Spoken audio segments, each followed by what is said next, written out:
오늘 말씀의 제목은 갈릴리 예수님의 모습. 갈릴리 예수님의 모습. 부제로는 성령의 사람.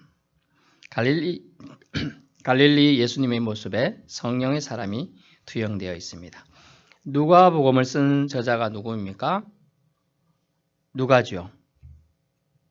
예. 누가는 또한 사도행전을 썼습니다. 사도행전을 다른 말로 뭐라고 합니까? 성령행전이라고 합니다. 누가는 복음서를 성령의 운행하심의 관점에서 기록해 주고 있는 면이 많아요.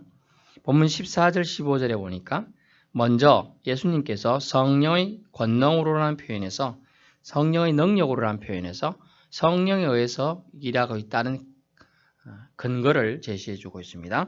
예수께서 성령의 능력으로 갈릴리에 돌아가시니 어느 방향으로 가는가 오는가는 사실 사람의 개인적인 의지일 가능성이 높죠. 하지만 누가는 이것을 성령의 인도하심이라고 이야기하고자 하는 거예요. 그래서 성령의 능력으로 돌아가다. 돌아가는 것도 능력이다라는 거죠. 알 수가 있습니다. 우리가 어떻게 생각할지 모르겠어요. 어떤 사람이 풍랑을 만났습니다만 요즘처럼 원동기 장치가 달려가지고 동력으로 가는 게 아니고 돛담배라고 생각해 보십시다. 그러면 저기 목적지가 저기입니다. 하지만 동력이 없는 데는 어떻게죠? 바람이나 이런 거에 의지해야 가야 됩니다. 오로지, 그죠? 그래서 기도했습니다. 주님, 저를 불쌍히 여기사 저 섬에 들어갈 수 있도록 바람을 바꾸어 주옵소서. 이렇게 간절히 기도했습니다. 그러는데 바람이 그쪽으로 가면 주여 감사합니다 할 것이고 안 가면요.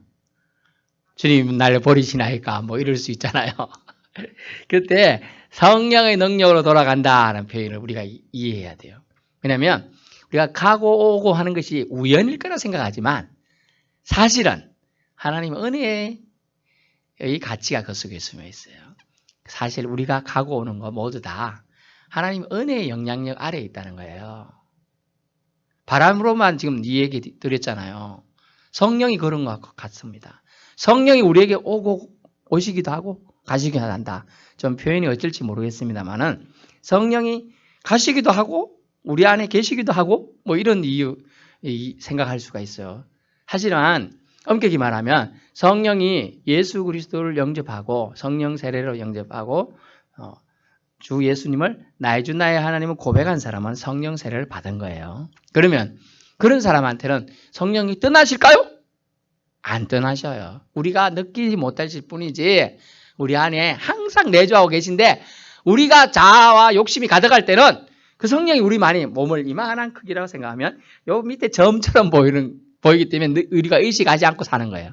하지만 없는 게 떠나가신 게 아니라는 걸 우리는 알아야 됩니다. 왜냐하면 주님이 말씀 내가 떠나가면 너에게 보혜사 성령을 보내리니 너희와 항상 함께 하리라 그랬어요.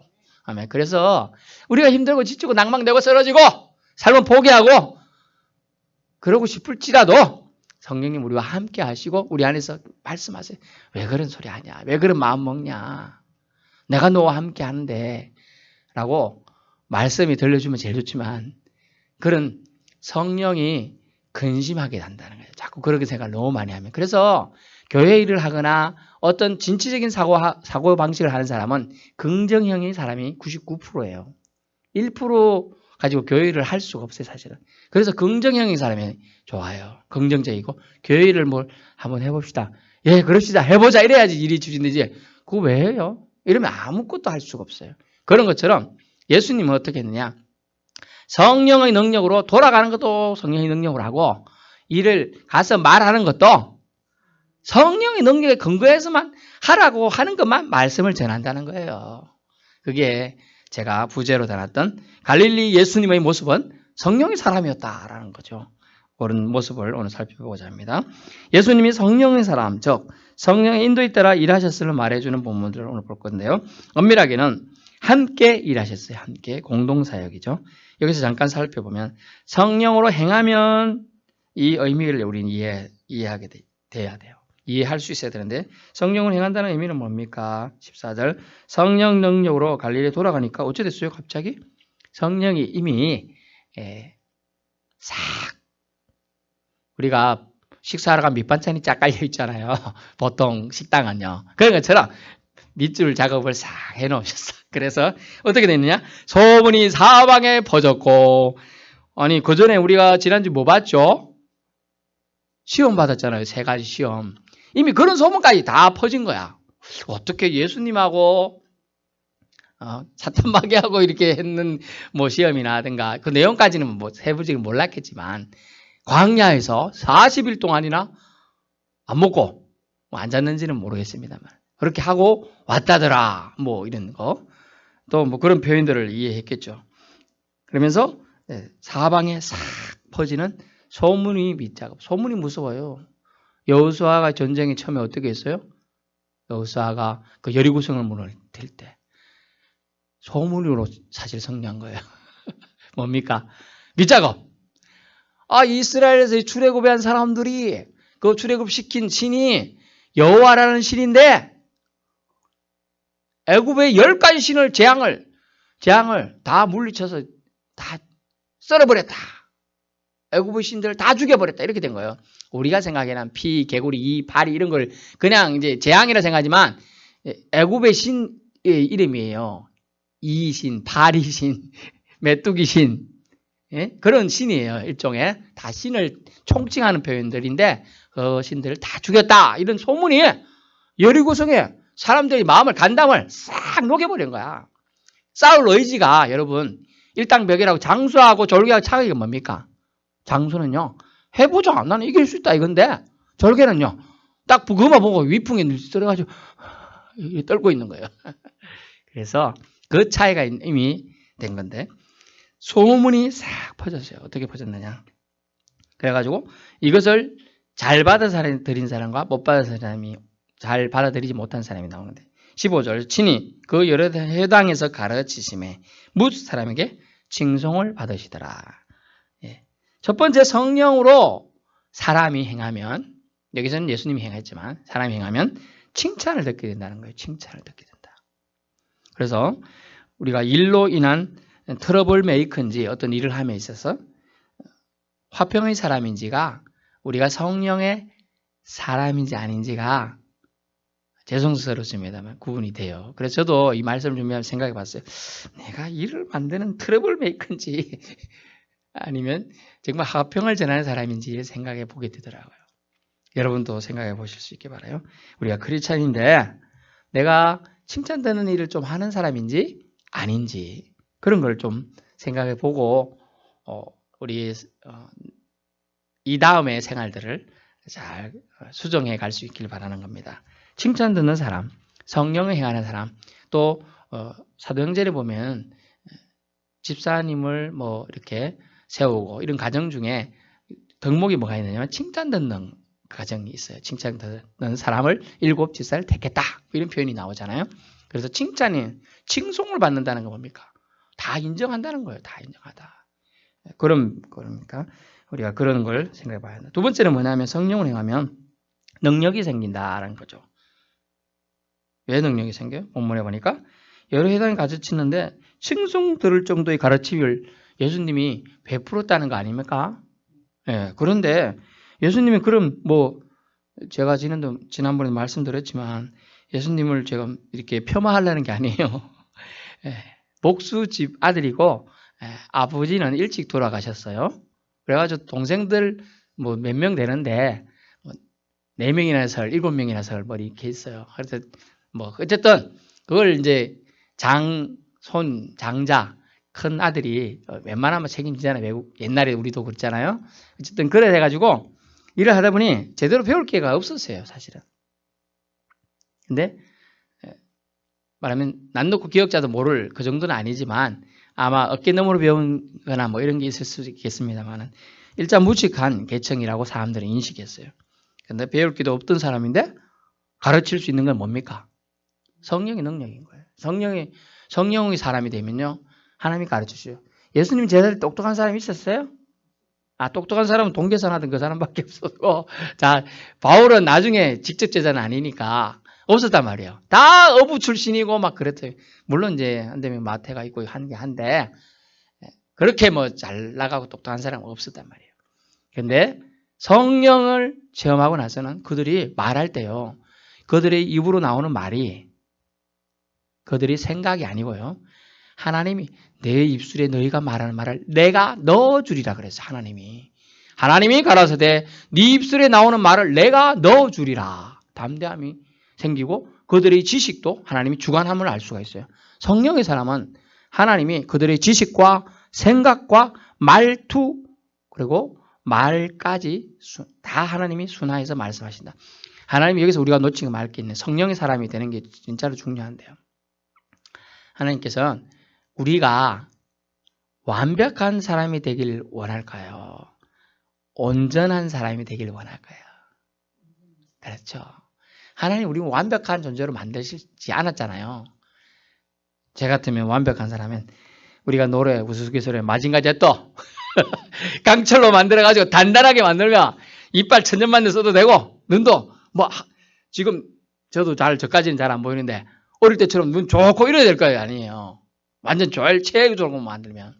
근데 하나님은 우리를 완벽하게 만드신 게 아니야. 그렇기 때문에 우리는 실수투성이고 잘 못할 수 있고요. 그렇습니다. 근데 온전한 사람이 되기를 온전한 사람. 하나님 뭐라고 말했어요? 내가 온전하니 너희도 온전하라 그랬어요. 거룩하는 말이 온전한 얘기예요. 너희가 하나님처럼 되기 위해서 온전함을 추구해라 라는 거예요. 거룩함을 추구해라는 단어가 온전함을 추구하라 단어로 파생됩니다. 그래서 온전하다. 하나님의 사람이 되기 위해 노력하는 모습들이 온전함이 들어가 있는 겁니다. 오늘 말씀 속에서 우리 그걸 놓치지 말아야 되고요. 그래서 성령의 사람, 성령으로 행하는 사람은 칭찬을 듣는다. 두 번째는 능력이 생겨난다라는 거예요. 능력이 생겨난다. 16절 보니까 안식일에 자기 균회대로 회당에 들어가서 성경을 읽으려고 섰다라는 표현이 나옵니다. 예수님은 하나님 아버지 뜻을 행하려고 왔습니다만 세상의 규례와 관습을 배격하거나 예수님 마음대로 하려고 하지 않으셨다는 거예요. 오히려 존중하시면서 그 관리와 규칙을 따라가면서 그 사회에서 부적응한 게 아니에요. 적응하고 30세까지 다 따라주면서 존중하면서 배려하면서 배울 건 배우고 그들의 또 심지어 부모 12살이 나오지만 부모가 말 이렇게 한 거 다 순종했다는 거죠. 그걸 통하여 하나님의 때를 기다린 거예요. 하나님의 뜻과 때를 기다릴 줄 아는 모습이 예수님에게 있어요. 그러면 누구든지 어느 나라 백성으로 누구든지 여기 있는 분 계시는 분은 다 대한민국 백성인데요. 또 대부분이 이제 사천시 뭐 시민이라든지 뭐 하여튼 어쨌든 다 대한민국 식구들 아닙니까? 그런데 순응 또는 적응 하여야 그 사회에 잘 적응할 수 있는 것처럼 동화되고 영향력을 주기 위해서는요. 주님이 하신 방법을 따라야 된다는 거죠. 하나님 때와 시기가 있을 때까지 기다려야 돼요. 고3 수험생이 자기는 나는 이 사회가 참 안 맞아. 우리나라를 떠나지 않는 이상 어떻게 돼요? 뭐 시험을 치든지 뭐 이렇게 그 학교 입시 제도를 따라야지 대학이라는 관문을 통과할 수 있는 거예요. 나는 학교 체제가 안 맞으니까 내 마음대로 하리라. 절대로 그 사회에서 적응할 수 없게 되는 겁니다. 그러므로 은혜나 능력이 갑자기 임할 수도 있습니다만은 성경에서 가르치는 것은 뭡니까? 갑자기라기보다는요. 꾸준함, 은근함, 끈기, 인내 30년 동안 순종하면서 주님은 그 사회와 그 관습에 따라서 일을 했다는 거예요. 그래서 예배자의 자리, 말씀을 가까이 하는 자리를 놓치지 않고 게을러하지 않고 갔다는 거죠. 우리가 12살 때 예수님이 나오니까 12살부터 30세라고 하면 18년 가까이 됩니다. 그죠? 그 생활 동안 정기적으로 유대인들은 올라가요. 예루살렘에. 1년에 한두 번 올라갔다 해도 최소 일주일 정도 이제 봅니다. 머무르면서 배우고 합니다. 들었습니다. 그때 표현은 그렇습니다. 머리 좋은 사람은 제가 지난번에 제 친구 서울대학 간 애들은 에센서 그 이만한 두께의 영어 사전을 다 외웠다 그랬잖아요. 저는 동화사전 요만한 거 한 300페이지 외우는 것도 힘들는데 그랬는데 그런 것처럼 그것도 일주일이지만 매년 일주일에 뭐 1년에 한두 번 올라가서 듣지만 정말 하나님 말씀에 대해서 알려고도 노력했다는 걸 알 수 있고요. 부단히 그 교육에 대해서 충실했음을 알 수 있어요. 그냥 되는 게 없어요, 여러분. 뭐 들은 게 있어야 말을 하는 거예요, 사실은. 이해 안 되겠어요? 예수님은 성령에 감동됐기 때문에 말 다 맞습니다. 하지만 더 엄밀히 말하면 우리 아이들이 3, 4살 아이들이 말을 어떤 때는 못하는 아이들도 있고 어떤 애들은 막 말 잘하는 애들이 있는데 수만 따라가 들어야지 그게 막 말문이 터진단 말이에요. 예, 그런 것처럼 예수님이 이렇게 말씀하시는 다 그런 거에 이미 자기가 듣고 보고 한 것들이 그대로 내재되어 있는 거예요, 사실은. 그래서 전달하는 거죠.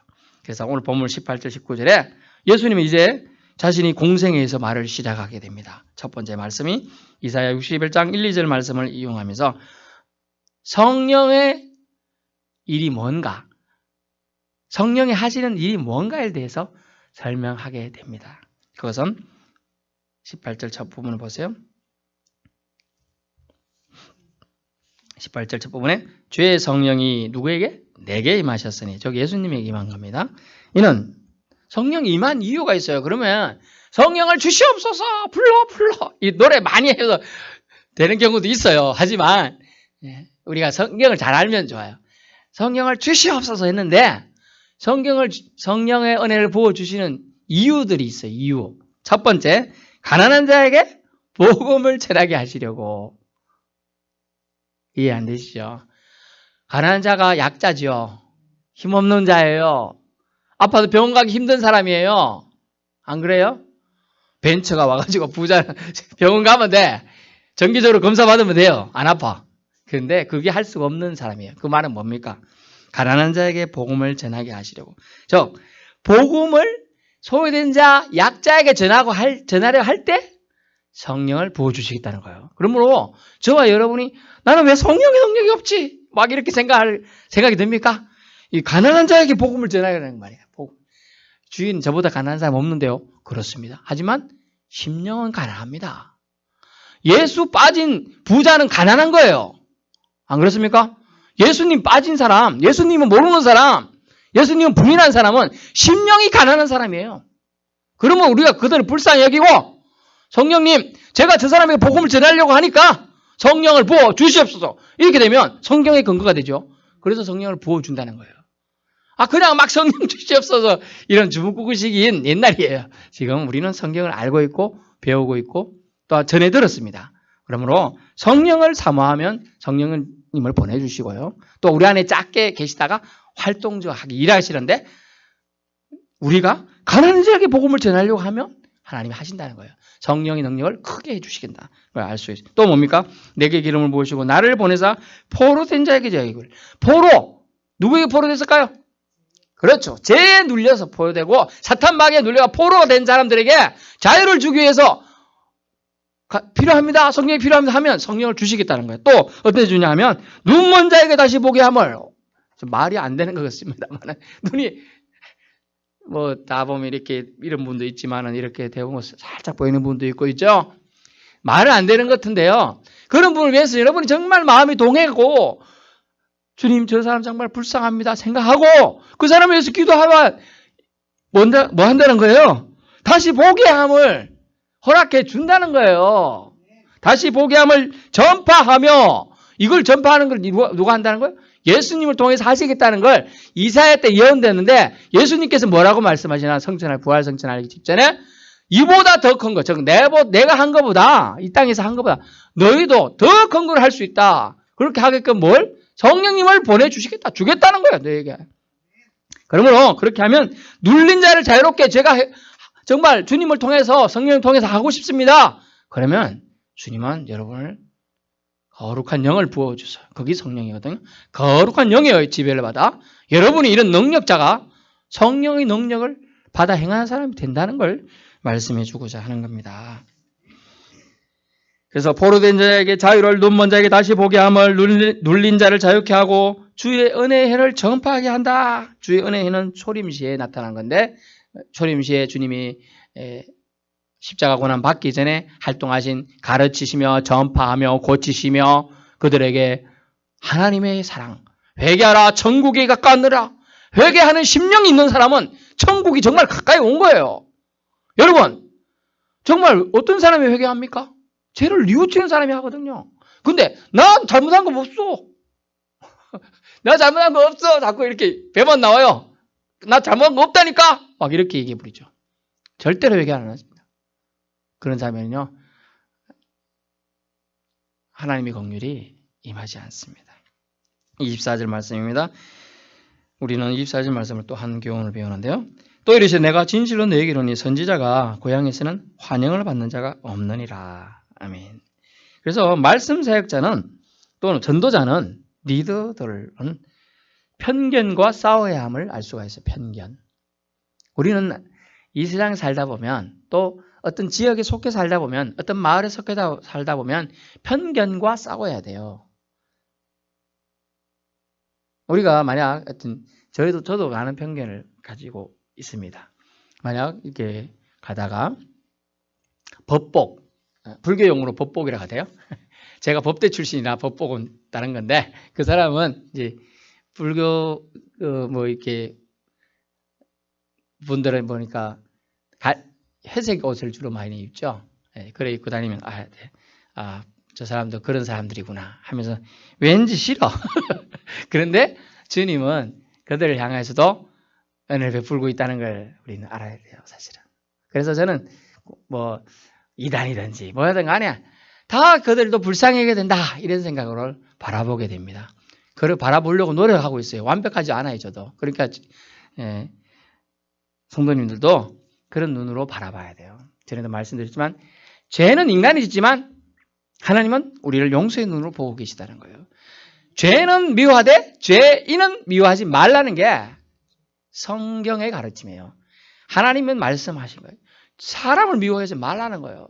그 사람을 죄 속에 빠지게 하는 사탄 마귀와 그 죄성에서 눌리게 한 악한 귀신들이 문제인 거지 사람이 그걸 문제냐고 그렇다는 거죠. 그러므로 우리는 편견과 싸워야 합니다. 나는 어떤 편견에 빠져 있습니까? 생각해 봐야 돼요. 저 사람 안 돼. 제가 말씀드렸잖아요. 한번 말씀드린 것 같은데 군대 가기 전에 제가 그 친구를 전도하기 위해서 엄청 노력했습니다. 막 4년간 같이 뭐 자취방 근처도 살면서 전도도 하고 안 가요. 그러더니 일부러 더 반대 불교 진화반인가 불교 무슨 반에 가더라고요. 그래서 막 활동하고 4월 초파일 연동 달고 막 뭐 이런 거 많이 해요. 그럼 저는 반대로 막 지냈어요. 그러다가 제가 그 다음에 저는 포기했죠. 쟤는 안 되는 애구나. 구원받을 애가 아니구나. 그랬더니요, 어느 날 제가 제대하고 이제 졸업하고 이제 고시공부하러 서울에 있는데요. 오늘 저를 찾아온 거야. 아무개야. 너 웬일이고? 이랬더니 저 사투리 쓰면서 얘기했습니다. 그 애는 대구 사람인데, 그러니까 오늘 갑자기 야 내일 주일이잖아. 교회 가자. 이러는 거예요. 깜짝 놀랐죠. 깜짝 놀랐어요. 몇 년을 전도했는데 아이고 그렇게 말 안 듣고 맨날 이렇게 술이나 먹으러 가자 하고 가던 친구인데 그래 어쩌든 얘기야 들어보자 자초지종이나 그랬더니 자기가 이제 뭐 군대에서 진중 세례라 그래요. 군대에서는 세례 받았다. 그래갖고 왔는데 또 갑자기 집에 가족 회의가 있어서 갔대요. 근데 아버지가 어느 날 갑자기 모아놓고 우리 가족은 오늘부터 예수님을 믿기로 했다. 이렇게 선포해버렸대. 그래 온 가족 8명이 다 예수 믿고 그 다음부터 믿는다는 거예요. 아이고. 그러니까 제가 편견에 잡힌 거 그때부터 깨기 시작한 거예요. 안 된다고 포기했던 친구가 오늘 나한테 전화와서 내가 그때 미안했다. 같이 교회 가자. 이렇게. 너 여기 먼저 서울 왔으니까 교회 좀 인도해주라. 같이 다녔어요. 한참 한 4, 5개를 같이 다녔어요. 그러고 그 친구는 저보다 1년 늦게 졸업하는 바람에 다시 내려갔는데 그래서 저 편견에 무섭구나. 지금 예수님이 당하는 편견이 뭡니까? 나사렛 지역에 무슨 선한 것이 나겠느냐 하고 이 갈릴리 지역에 일자 무식한 사람들이 사는 동네에 저 오늘날 말하면 강원도 꼴짜기에 강원도 사람 들으면 섭섭해하지 마세요. 그 꼴짜기에 아주 벽천에 사는 사람이 이렇게 똑똑한 소리를 하니까 깜짝 놀란 거예요. 깜짝 놀라요. 그러면서 그들이 편견의 눈으로 봅니다. 두 가지로 봤죠. 한 사람은 은혜의 말씀을 선포하는구나 이렇게 좋게 본 사람도 있고 본문에 제가 말씀드리는 것은 28절입니다.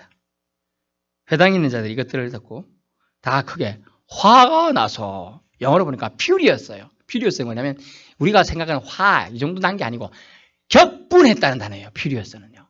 막 분기가 탱천해갖고 막 이게 눈알이 화가 날 때가 어때면 눈알이 튀나올 정도로 막 째리보면서 몽둥이에서 주먹 쥐고 막 우격다짐하고 다 갈라가는 거예요. 이게 퓨리어스라는 단어예요.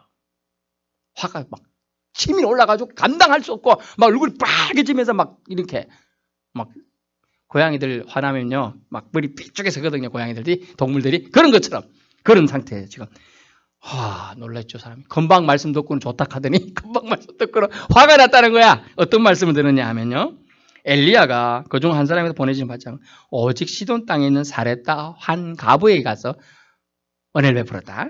또 선지자 엘리사가 나병한 자인데 그 나병한 자 누구냐 하면 수리아에 있는 나만 장군을 고쳐줬다. 그러면서 단서가 뭐냐면 25절에 엘리야 시대의 하늘이 3년 6개월간 닫혀 온 땅에 흉년이 들어서 이스라엘에 많은 가부가 갔다. 이스라엘에 많은 가부가 있죠. 우리나라도 그런 게 신경 안 쓰고 이방인에게 혜택이 갔다는 얘기를 하고 있는 거예요. 제가 말씀드린 것은 엘리야 때는 시돈 땅에 있는 사렙다가 한 가부, 엘리사 때는 수리아 땅에 있는 나만 장군. 유대인들이 자기가 선민이라는 사상이 가득한데 하나님의 은혜가 선민 백성에게 아니라 이방 사람에게 향했다는 걸 전하고 있는 누가? 예수님이 전하고 있는 거예요 지금. 예수님이 직접 예수님 누구를 위해서 왔어요? 작게 말하면 이스라엘 백성을 위해서 오셨거든. 사실은 작게는. 그들 베들레헴 지에 왔고 제일 먼저 말한 건 뭐냐면 복음이 전파되어야 하니 먼저는 온 유대와 사마리아와 땅 끝까지로 간 거예요. 온 유대부터 먼저 해야 돼. 원래는 유대만 하려고 그랬어. 근데 그들이 완악함을 아시고 전파되기 시작함을 될 것을 주님은 또 예언하고 있는 겁니다. 말씀의 결론입니다. 갈대 같은 사람을 보고 신앙생활하면 안 돼요. 금방은 칭찬하는 사람들이 있고 또 금방은 화를 내고 막 죽일 듯이 잡아먹으려고 그러고 이럽니다. 사람 보고 신앙하면요 실족해요. 사람은 따라해볼게요. 사람은 긍휼의 대상이지 신앙의 대상이 아니다. 절대로 아닙니다. 사람 믿고 신앙생활하면 안 돼요. 저도 여러분도 실족하기 마련입니다. 알겠습니까? 그러면서 우리는 사람을 보지 말아야 돼요. 그 사람을 바라보는 너머에 있는 하나님을 바라볼 수 있길 바랍니다. 변치 않으시는 주님을 바라보고 신앙생활을 하여야 되겠습니다. 예수님은 성령에 따라 전하라는 것을 담대히 전하시는 모습을 보입니다. 담대히 전하다가 화가 끝까지 난 사람들이 어떻게 했습니까? 29절 일어나 동네 밖으로 쫓아내요. 지금 우리 번역은 쫓아내는데 공동 번역서는 이렇게 돼 있어요. 일어나 동네 밖으로 질질 끌고 가서 이렇게 돼 있어요. 여러분 쫓아내는 거는 개가 왔는데 말 안 되면 돌고 던지갖고 가라 하면 이제 무서우니까 가잖아요. 예? 쫓아내는 거 그런 의미인데 끌어냈다니까 끌고 갔다니까 그냥. 왜? 이유가 뭐합니까? 그 동네가 건설된 산 낭떠러지까지 끌고 가서 어떻게 하겠다고? 밀쳐 떨어뜨리고자 하되 뭐라고요? 죽이고자 한다는 뜻이에요. 이것은 우리가 어떤 큰 죄를 지면 유대법이 어떻게 했죠? 돌로 쳐 죽였단 말이죠. 그거 갖고 동일한 큰 죄를 지었을 때만 낭떠러지 가서 밀어떨어져서 죽이는 거예요. 그렇게 할 때 예수님의 행동은 뭡니까? 30절 예수께서 그들 가운데로 지나서 가시니라. 자, 여기 5명이 6명 계신다. 만약 이게 있다 생각하고 5명 정도 제가 힘이 세다 막 이렇게 가겠지만 여러분 팔 쫙 깨고 서 있으면 제가 뚫기가 사실 힘들잖아요. 근데 50여 명에서 100여 명이 있는 거예요. 여러분 뚫고 나가기 힘듭니다. 근데 성령의 권능과 은혜를 입었기 때문에 지나갈 때 사람들이 설설설 길을 다 피워주는 거예요. 옆에 비켜주는 거예요. 이것은 뭐냐면 아직 하나님의 때, 즉 예수님이 고난 받으실 때가 아니었음을 상징하는 것도 있고요. 하나님의 영, 성령에 감동된 사람은 담대함에 의해서 중앙을 돌파해 나갈 수 있다는 겁니다. 여러분, 성령에 감동 안 된 사람이 어떡할까요? 밀접들이라 해도 이렇게 하고 이렇게 뒷면으로 이렇게 슬슬 나갔을 가능성이 높잖아요? 안 그럴까요? 뒷편으로 살살 빠져나갑니다. 근데 중앙을 헤치고 나갔다는 거예요. 그것은 예수님이 성령의 인도함을 받아서 이 모든 일을 하고 있고 말씀을 성령의 전하는 말씀만 전하고 있음을 알 수가 있어요. 그러므로 하나님의 사람은 성령의 사람이 되어야 돼요. 성령의 사람은 칭찬을 듣습니다. 성령의 사람은 능력이 있습니다. 저와 여러분은 성령의 사람이 될 수 있기를 주님으로 축원합니다. 주님 감사합니다. 성령의 사람이 되고 싶습니다. 성령님 이곳에 강하게 임하여 계신 줄 믿사옵니다. 각 사람 심령님마다 성령의 기름 붓다 하신다는 하나님의 그 사랑을 믿사오니 기름 부어 주옵소서. 아버지 하나님이여 성령의 기름 부으시는 이유들을 오늘 알려주심을 감사합니다. 가난한 자에게 복음을 전파하게 하시기 위해서입니다. 포로된 자에게 자유를 주시기 위함입니다. 눈먼 자에게 다시 보기 위함입니다. 눌린 자를 자유케 하기 위함입니다. 이 하나님의 거룩하신 뜻을 우리가 성령님을 우리의 필요에 따라 요구하는 것이 아니라 하나님의 뜻을 이루기 위해 성령님의 도우심을 구하는 지혜로운 주님의 사람들 되게 해 주옵소서. 3일 동안도 하나님 뜻대로 살아가도록 축복해 주시옵시고 연약한 육신도 하나님의 거룩한 영으로 터치하사 고쳐 주옵소서. 강건케 해 주옵소서. 감사드리며 예수님 이름으로 기도드렸습니다. 아멘.